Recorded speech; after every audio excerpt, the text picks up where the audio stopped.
Hello to everyone. Now we are ready to start the first public discussion opening this evening, and of course we are in the framework of 7th regional meeting of PEN centers, and for me it's a big pleasure and opportunity to be together with you this evening. And this first public discussion is dedicated to a topic with this words me and the other, and I was thinking a lot about this topic, and I understood that it's nothing about being a stranger or being lonely. It's maybe more about a kind of a crossroad, about an encounter of different people with different perspectives and different experiences and different voices and different origins. And I was thinking about us. Are we able to hear these different voices? Are we able to listen to these different voices? And are we able to add something to this dialogue or to this polylogue of different voices by different people? So let's try to start. And we'll be starting with Sophie Sumburane from PEN Berlin, Stefan Todorovic, PEN Montenegro, and Faruk Sehic, PEN Bosnia and Herzegovina. Nice to meet you and it's a pleasure to be with you. I am Iryna Slavinska. I am an executive producer of Radio Kultura. It is a part of Public Broadcaster Ukraine, and also I'm a member of PEN Ukraine, and it's a big privilege to be here with you. Well, let's start maybe with your voices and your experience. I know that today you had quite a challenging day visiting Ягідне in Chernihiv region, and also you had seen Bucha, Irpin and Borodyanka in Kyiv region. And even for me, Kyiv citizen, it was quite difficult to see Irpin and Bucha for the first time, and I was hesitating to visit these cities after the full-scale invasion started, and I had enough courage to do it only in the end of last year, actually. So from April, when the cities were liberated, to December, I was hesitating if I need to have this visit, actually. So you saw it, and maybe tell me more and tell us more, what have you seen there? And maybe what does look like this experience of seeing the real places after seeing it for quite a long time in news, in pictures, and maybe online. I don't know who are ready to start. Maybe you, Sophie. First of all, thank you that we have the opportunity to be here and to speak to you and with you, I hope so. For me, today and even yesterday was a very challenging day. It was a very, I don't know if I can say this word, interesting experience. I think there was one board member that had a lunch with us. I asked him how he feels if I say it is interesting to see those things. For me, today, to see this school and to talk with this brave man, made me remind myself on my youth, because in Germany we are pleased to go to the concentration camp memorials in the eastern side of Germany. Every school class has to go there, and I was thinking to myself if it is possible to compare those two experiences, but I think it is not, because it's completely different if you visit a place from almost 80 years ago, more than 80 years ago, that you know only about stories and about someone's grandmother is telling you, or if you like here now, few months after these things are happening, seeing those pads there, those bottles half full still with water and all those kind of things. This is completely different experience for me. Mm-hmm. And I think it was very different to see, for example, some real people and speak with them. Yeah. I used to have a neighbor when I was a child. He's no longer alive, but he was in the concentration camp in Mauthausen because he was a communist. And I used to talk with him a lot, and I made an interview with him just a few months before he died. And so I know this experience of talking to someone, but this is even as well completely different if this person tells you something that happened long ago in his childhood, or if this person is standing next to you and saying, this happened to me a few months ago. This is a different experience as well. Thank you for sharing it. Stefan. Before I tell my comment about my experience, I want first, once again, thanks to PEN Ukraine for inviting us to here. That means a lot to us and to me, to be with you, with brave Ukrainian people. That's a great honor for me, because I think the Ukrainian battles and fight for all of us. I really think that, because here in Ukraine, you are battle for the future, not only your future, but for our future, for future of all Europe. Why I say that? Because I think the Ukrainian people is part of European people. Ukraine is Europe. My people is part of Europe and European people. Maybe we're not part of European Union, but that's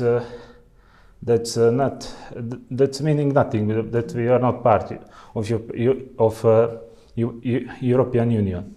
Why I say that? Because I guaranteed that democracy in my country are more higher than democracy in Hungary. We are not in European Union. The Hungary is the European Union.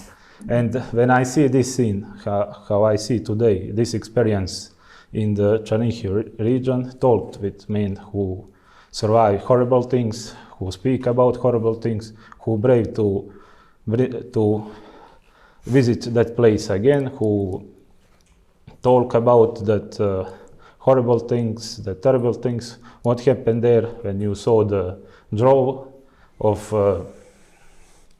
children, when you saw that calendars on the walls, when you saw that the names, the people who dies, the datums, that make me angry. Make me angry on European leaders, on Western European leaders, because they don't see that this war, full-scale aggression in Ukraine starts 24 February 2020, and what we have today. We all have negotiation if we will send some weapons to Ukraine or not send some weapons to Ukraine. We must send some weapons in Ukraine. I sympathize how I see this situation in Europe and in Ukraine now.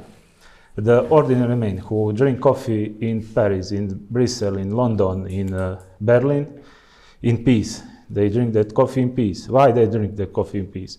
Because of heroic resistance of Ukrainian people in Ukraine, in the front line. Why? Because if there no that resistance, the Putin will be on their borders. But Ukrainian people do that resistance, and they think that we should help them or not help them, that we should will send them this weapon or that weapon. That make me angry, and I know what Ukraine fight for identity, what fight for culture. I don't know how it's what fight for the life, for the existence, because we in Montenegro that fight on level in education sphere, in the culture sphere, in the political sphere. We don't have fight in military sphere, but we have the same enemy. We have that enemy is Russian, that enemy is Putin, that enemy is autocratic regime, that enemy is dictatorial regime, that enemy is criminal regime. And we fight on levels culture, we fight on much higher level, and you suffering much more. And I don't understand the people who don't understand fight of Ukraine. And all I see these days in Ukraine make me proud because I'm here, but make me very angry because of rest of world, how they look on Ukraine. That's. Thank you for sharing. And Faruk, what have you seen today? What were you thinking about today? So I'm writer, but also I was working for years in the field of dealing with past, culture of remembrance. So I was on a lot of sites of where people get killed in Bosnia. So it's not, it's far away in the past. Not far away, but 2 decades and more. So I have that kind of experience, and but this is different because it's, how said, it's happening now in real time, and I saw things that.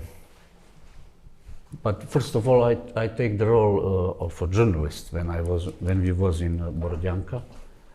so because I will make a reportage, so it's when you have a role of journalist, you must have distance. So it was not so. I mean, it was interesting experience, but it didn't affect me because I must produce text later. When I produce text, when I will write about that, then I will have everything in my head or in my memory. So what was one thing I saw that I didn't saw in my country? It's quite different, and it's that it's some kind of, it's not concentration camp, but it was like prison, some kind of very, I said, primitive prison. I mean primitive, I said cruel, because in our concentration camp in Bosnia, you have concentration camp for men, and for women there were rape camps, but they were separated. But our enemy, they never put children in the custody. So this is that I saw this in this yes, in this village. Yes, so it was totally different. And the second thing is that I'm impressed because of your people, because you already memorized the places of mourning, the places of suffering, and so it's good because in my country we do that many years after the war. So it's good to deal with the past now than after 10 years.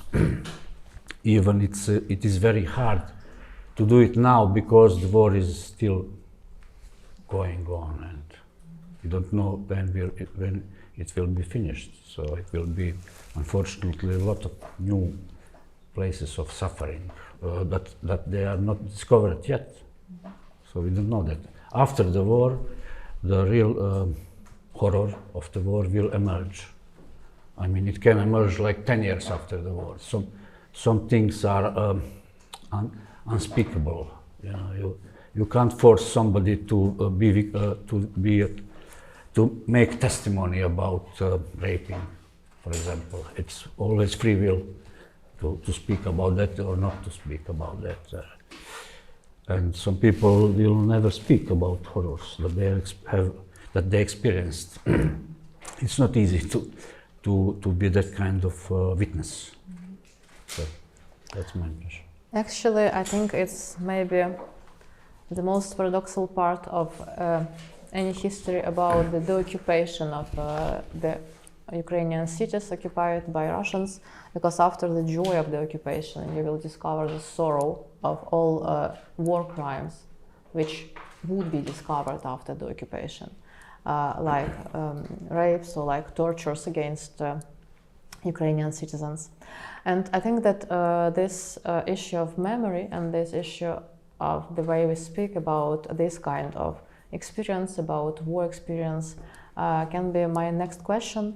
Maybe I would like to ask Sophie about the memories. How do you deal with this issue of memories?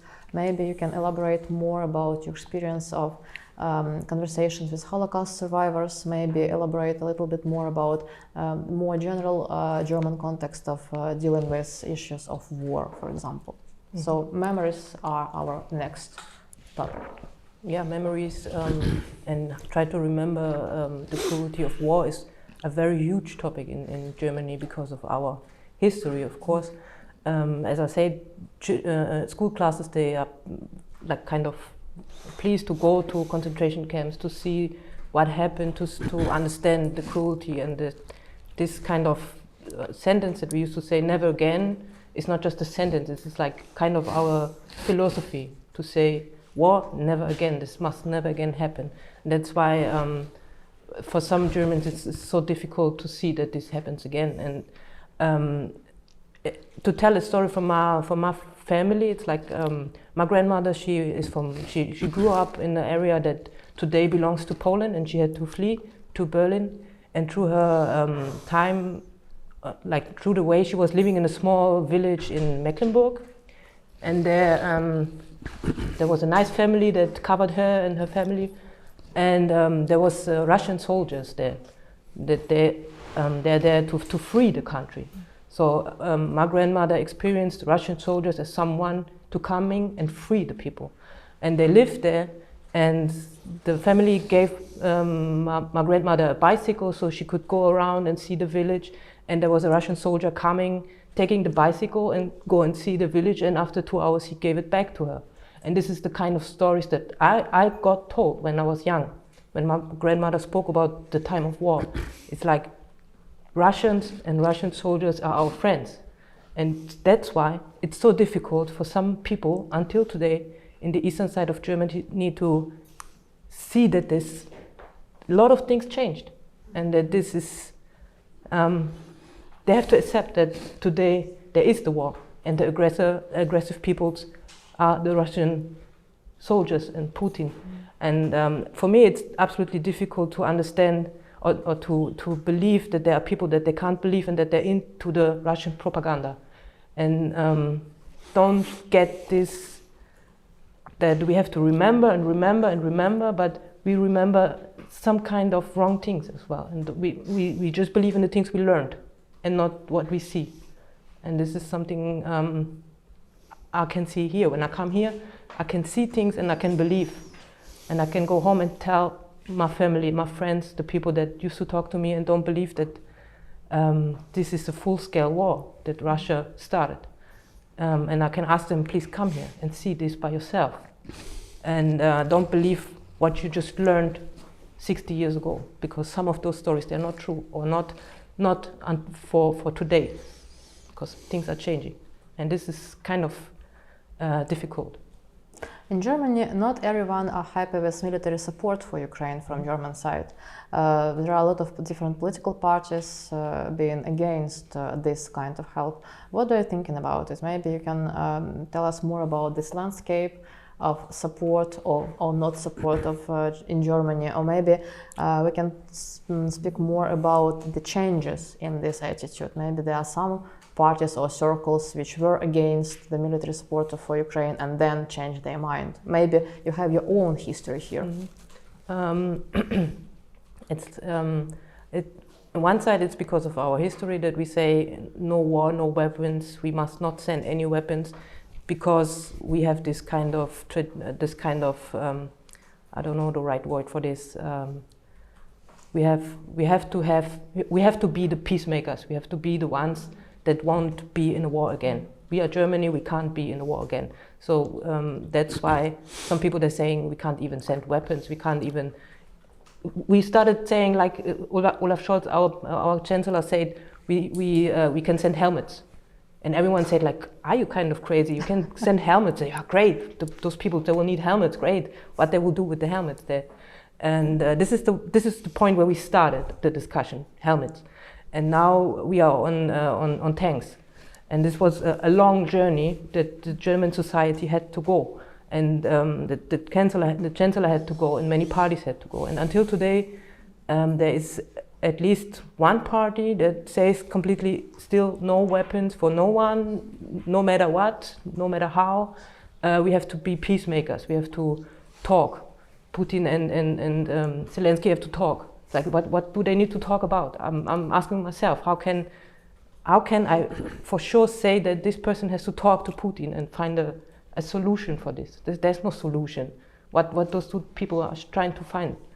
And but there's at least one party in Germany that says this can be the only way to end this war, by those two people are talking.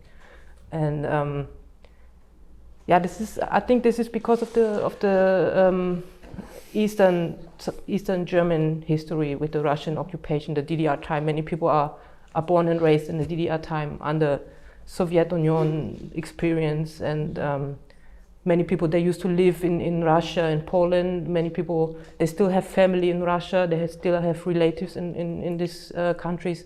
So that's why it's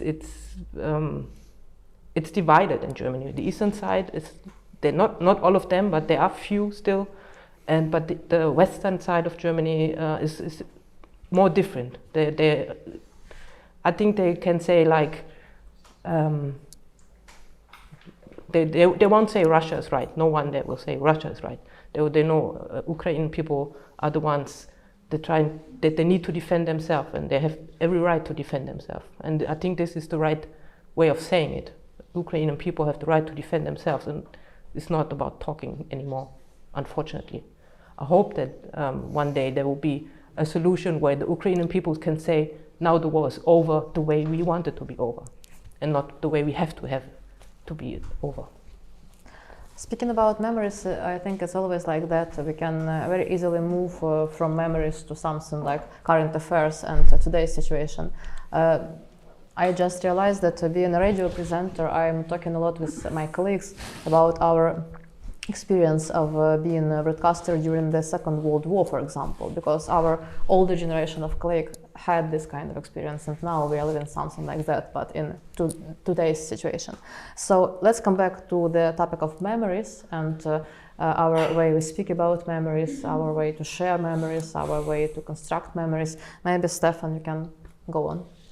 In Montenegro, we have good memories on World War II, on Second World War, and we have some new political parties and some new nation in our society who want to make a revision of history of World War. Why do they that?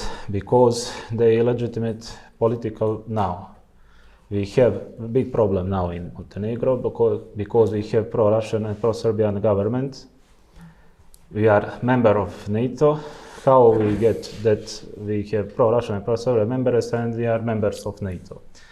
Because of mistake of our West friends and our allies on the west side of the world and our democracy allies, because they, in the some part, in the one time, it's the same interest from the west and from the east in Montenegro.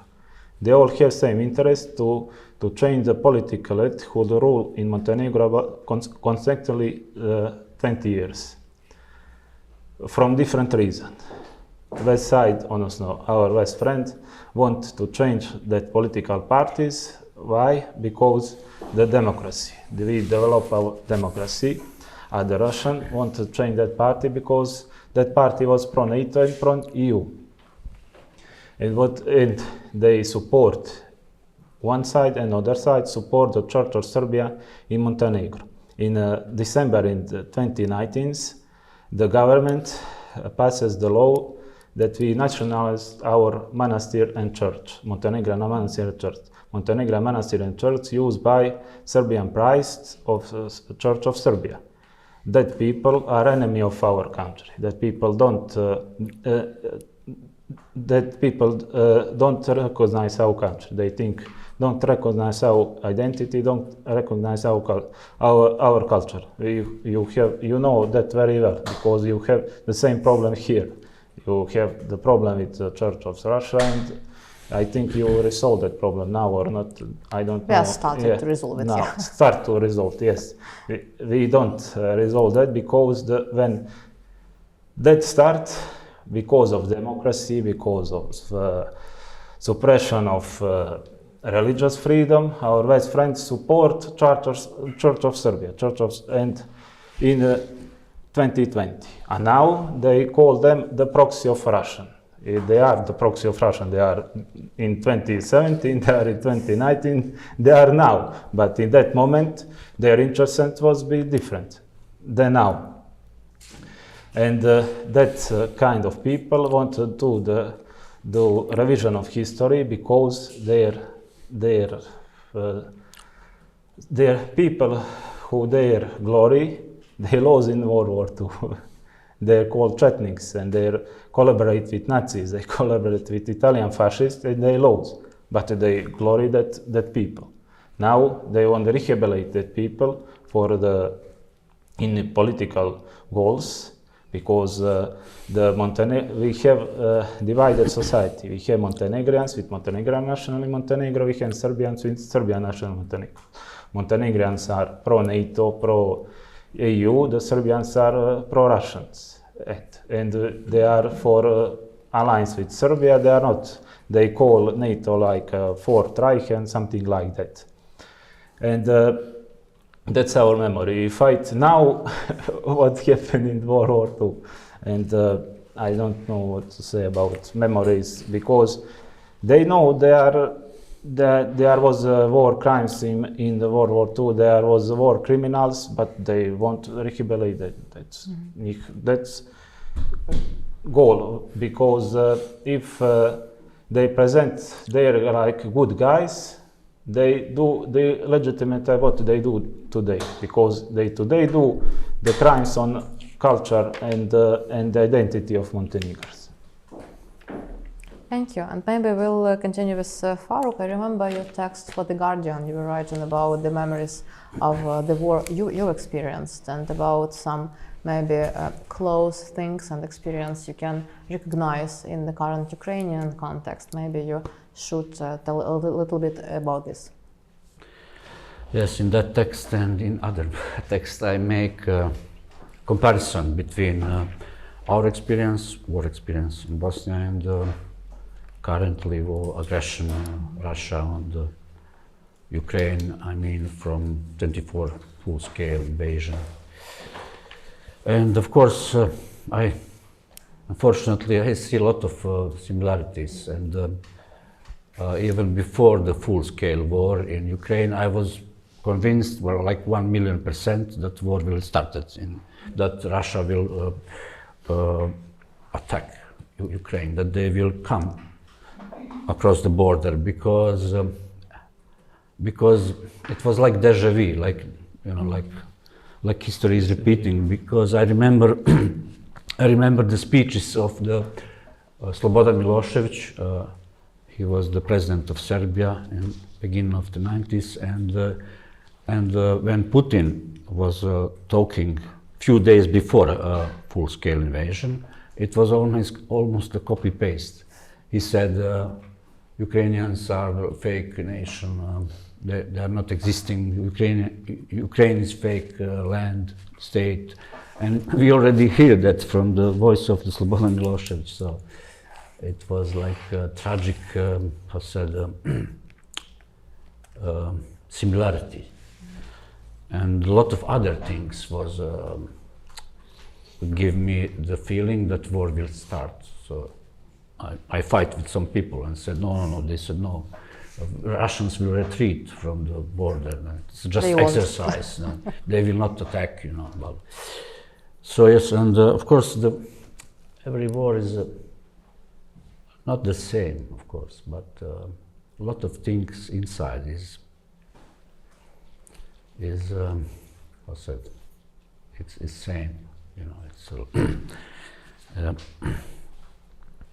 because even when the first day, in the 24th of February, I wrote on Twitter, even before war crimes happened, I wrote on Twitter, I said it will be Russians will committed war crimes, they will kill civilians, even before it happened, because I know the logic of the things. It's everything was so visible for us because we have that experience. Of course, for a lot of Europeans, I speak with some professors from Germany. One professor from Germany said to me, I was convinced that war will not start. And he said, we Germans, we were naive and blah, blah, blah. But, it's a problem with, if you have that experience like I have, like you have now, it's that nobody wants to listen to you. Your voice is just a candle in the wind, just blow away. Of course, but I want to return of the what is memory. Mm-hmm. For me, as a writer and artist and journalist, memory is the ultimate tool. It's a powerful tool in right hands. I mean, not right, in good hands, in the hands of good intention. So the memory is our last stand. What is not written, it not exist. What is not recorded, it's not exist. I mean, so when we deal with the past, or with recent past, or with present time, because every minute became past. So this is, for me as a writer, it's important, because if I don't write my books, who will write instead of me or you? who will write art books or whatever else, like history books or movies or music or anything else. So it's always upon in metaphor, like on one person. One person can change everything on the battlefield and the other fields of life. So it's a struggling. It's like fighting. Memory is it's indestructible. Of course, if you put it in some form. But from the other hand, you can see how does different regimes can influence the memory, how they can destroy memories. I'm thinking about memories about the Second World War in Ukraine, for example, influenced so much by Soviet regime, and we were forced to forget some part of our history, Yes. and we needed to reconnect with the memories different Ukrainian families had before, and maybe these memories weren't visible enough on the national level, and we had to have some experience of being independent and the experience of Orange Revolution and of Revolution of Dignity just to have enough courage to discover it. And speaking about this memory as a tool, maybe I would like to ask a little more specified question about people in your country. How are they dealing with very hard memories they have? How they are thinking about it? How they are speaking about it? How they are writing about it? Is it easy to speak with your neighbors, for example, about the war Bosnia and Herzegovina survived? What is interesting in Bosnia, for me personally, the most important people are artists. Because, just one example, we have a lot of movie directors who are now like famous. And one of them, Jasmina Žbanić, she make a movie about raping, like a war tool.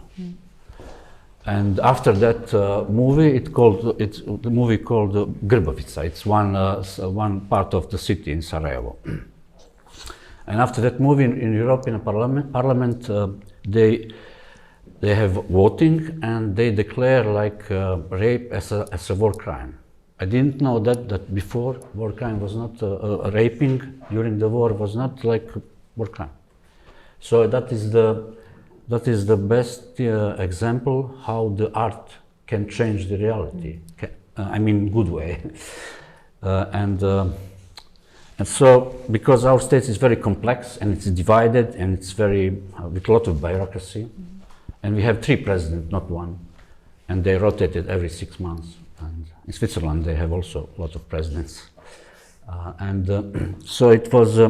There is a lot of people in Bosnia who said that they don't want to think about war. They want to go to the future. But if you dig a little bit in that kind of attitude, you will see that they want that is political project. Because we must find, all war criminals. And what is that terrible reality in Bosnia is that the victim can see the person who tortured her or him, Yes. and they are not judged still because there are thousands of them.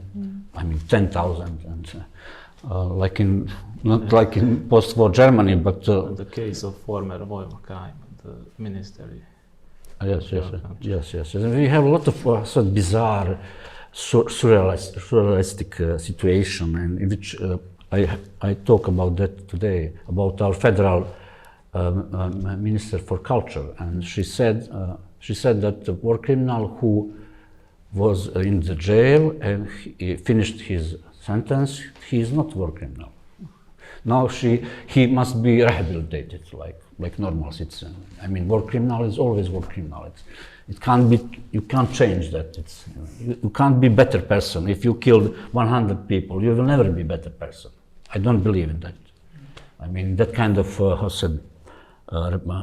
repent or resurrection of the new person. So, but what is the problem? It's why I said that artists are important, because we are not censored. We were free, and it was not system. It was just person from person. We do that, but because common people are not able to do that. A lot of people have war experience, but not every person can write a book about that, or go on the court and give testimony. It's not easy.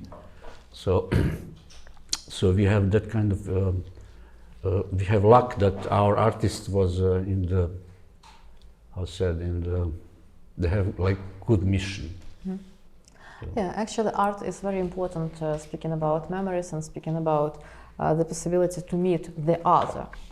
Very often we need to have some books to discover other experience, other past, other origins. So maybe we'll elaborate more about this, about art in the context of war. What can be done by art and artists? Speaking about Ukraine, but also speaking about other issues you've encountered in your experience. Maybe Sophie, you can start.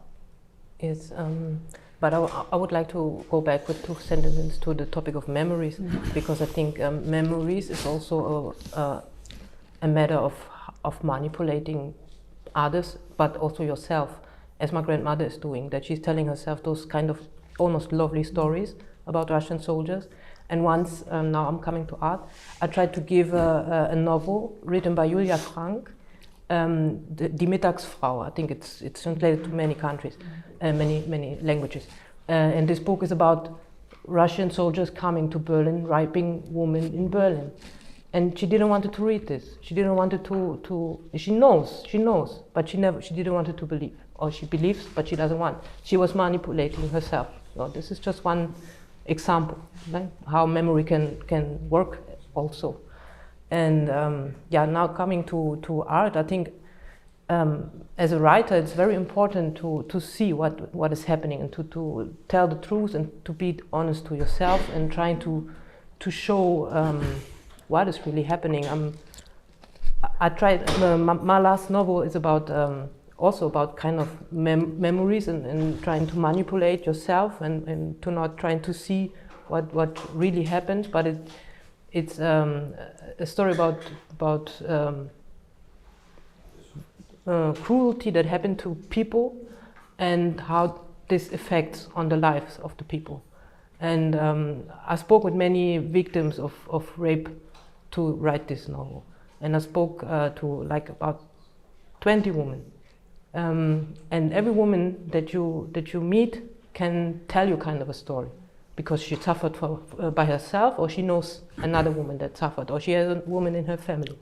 And I think it's the main job for artists to find those stories, keep those stories, and make them be alive forever, to not be forgotten.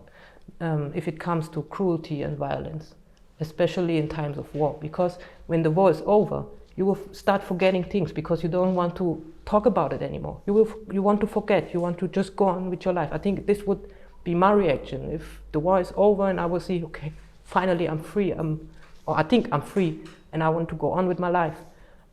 So it is the job of the artist to keep these memories alive for people like me today, be able to go and see the places, go and read the stories about World War II in Germany or other places. Otherwise, it can be forgotten, and you can just remind yourself what you want to remind and forget about all the other things and believe only in what you want to believe and not what is true. Yeah, very often literature needs to be something which can remind different things people would like to forget, for example. We need to be these cruel writers reminding important things. Stefan, you're working a lot with the history of literature. Yes. So I suppose you can tell us a lot about literature, art in general, and the war. I think one main is said the whole history of humanity is the history of war with the season of peace. I think that's true. That's very true. I work on faculty for Montenegrin language and literature. I lecture the history of Montenegrin culture and Montenegrin history. From that perspective, this what I say is very true. All our history is a war history. We constantly in war. We are the small nation. We are the small group of people, and we are constantly under attack. If you want to see that like in that way, because like the Sophia said, people don't want to see the things like what the things are. They want to live in the illusion. That's the easier way to live, and that's the only way we can to live. We cannot only think about bad things. We are unable to live, but we must remind ourselves, must remind our society not on the bad things, on the things what happen. We must know that the evil is here. The evil is present. The evil is present all the time.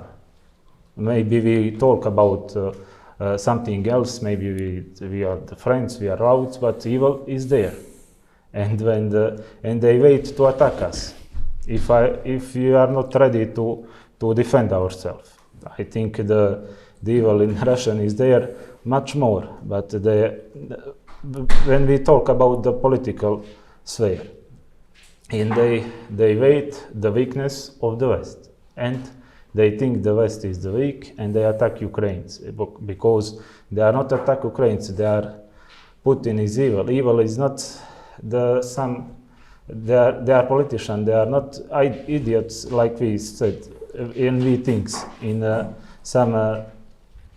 in some case, but they make their plans. They have plans to occupy someone. That's the evil. That's not good, but that's existence. We know that, like the Faruk said, we see what the Putin will do in Ukraine, but someone want to see. Someone, the main politician in the world, want to see that and want to do I don't know, do something about that. Now what happened, and let's see what we do. When happens something, we don't know, see what to do. We must thinking about the future. We must thinking what's the next step. But there we don't have our leaders. I don't see leaders in the world who thinking about that. We don't have big leaders. We don't have leaders with the vision. I don't see that. If one see, let's tell me, do I know? I think that's in this time of the world. I think it's that's the key. Let's find what's our future, what's our vision, what's our problem in the world, who is the problem, name the problem, and how do we solve that problem. It's the problem Putin, yes. How do you have the plan to resolve the problem? Does the West, does the leaders of the world have the plan? No, they don't have. I don't hear that. But what we do, we wait. What we wait? That they kill many Ukrainians, or what we wait? I don't know. Missing that's the key question. That's what we all must thinking about. That what we can do. Like all civilization, like all humanity. We are in the stage when some lunatic can press the red gun, and when they press, nothing to think anymore. One of the things we are doing is, of course, writings to preserve some memories and to make people remember better everything that is happening in Ukraine. And I remember your interesting reflections, Faruk, about the way we write about this kind of experience, about having a kind of a very simple and bold language, free of any metaphor or something beautiful from some literature style. And I think it can be a very interesting angle to speak about the art and the war. Yes, you can approach to the war as a topic. It's, when you say that war is a topic, I mean, war is the part of our lives. Even now, my war before, it's inside of me, it's my experience, and I put it in my books. And there is a lot of different way you can approach to the writing about war. So in the beginning, my approach was to write short poems, very short, very clear poems with strong ending. And later I switched to the short stories, and I used the same as a telegram style, very short sentences, dialogues, very, I said, brutal. And later I switched to the novel, and my style is changing. It's always, how to say, if I am getting older, and I'm getting older like everybody, and my memory is getting older with me. It's changing. I mean, the main things is unchangeable. It's like who started the First World War or Second, blah blah blah. It's historic facts. We can't change that kind of facts. But something inside of me is changing, like this kind of memory, and my style is changing. My view of my experience war is now different than before 20 years. Now, if I see what I experienced from 1992 until 1995, I see that I was living in one really apocalyptic world. And now I can make a novel about people who live on the ruins. And because now I am aware of that, but before 20 years it was too hot. And because literally you are walking through the destroyed city like we was today, but much more destroyed, and there is no citizens, you are soldier, sky is above you, and you can do whatever you want to do. I mean, you can go in one house and you will find the books, like I do that. I collect the books, I didn't steal nothing. And it's people make fiction about that. But when you have experience, you don't need to make fiction, because I was there in that kind of fiction. And this approach is always changing. And nowadays I finished one novel. It's fantasy, it's sci-fi, but it's sci-fi who wants to be reality, because if you read passages about the war, you will see that is my experience, just in different package, And I think it's artists. Some artists are always the same, but I prefer the art who is changing, like famous David Bowie do and other. So it's like I must change my face many times, or I mean in the books. Even if all what you write is one, it can be one book, just chapter of one book. I think it's time to end this part of this discussion, and I would like to remind that the motto of Pan-Ukraine is right to exist. And we as writers, we have this power and we have this opportunity to write, to preserve memories, to make people remember about something, to make people think about something.